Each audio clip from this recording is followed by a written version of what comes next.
দাদি ময়লা ফেলতে গিয়ে একটি সোনার চকচকে ময়ূর দেখতে পায়। কৌতূহলবশত দাদি সেটিকে তার সাথে নিয়ে যায়। পথে যেতে যেতে একটি খাবারের দোকানের দিকে তাকিয়ে দাদি বলে, ইস, যদি কিছু খাবার পেতাম, খুব ক্ষুধে লেগেছে। তখন হঠাৎ ময়ূরটি বলে ওঠে, দাদি, তুমি এখন থেকে যা চাইবে তাই পাবে। বাড়িতে এসে দাদি দেখে সত্যি খাবারে তার ঘর ভর্তি হয়ে আছে। দাদি একা না খেয়ে সেই খাবারগুলো গ্রামের গরিব ও দুঃখীদের মাঝে বিলিয়ে দেয়। এরপর বাড়ি ফেরার পথে দাদি একটি সুন্দর বাড়ির দিকে তাকিয়ে বলে, এই রকম একটা বাড়ি যদি আমার হতো। ময়ূরটি বলে, পেয়ে যাবে দাদি, পেয়ে যাবে। এরপর রাতে দাদি তার সেই ভাঙ্গাচুরা ঘরে ঘুমিয়ে পড়ে। পরদিন সকালে ঘুম থেকে উঠে দাদি দেখে সে একটি বিশাল প্রাসাদের ভিতরে শুয়ে আছে। অল্প কিছুদিনের মধ্যেই দাদি অনেক বড় লোক হয়ে যায়। একদিন একটি লোভী কাজের মেয়ে দেখে ফেলে যে ময়ূরটি দাদিকে জাদুকরি উপহার দিচ্ছে।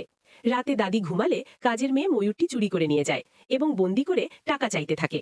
কিন্তু টাকার বদলে আকাশ থেকে বিষাক্ত পোকার বৃষ্টি শুরু হয়। সকালে ঘুম থেকে উঠে দাদি ময়ূরটিকে না পেয়ে কান্না করতে থাকে।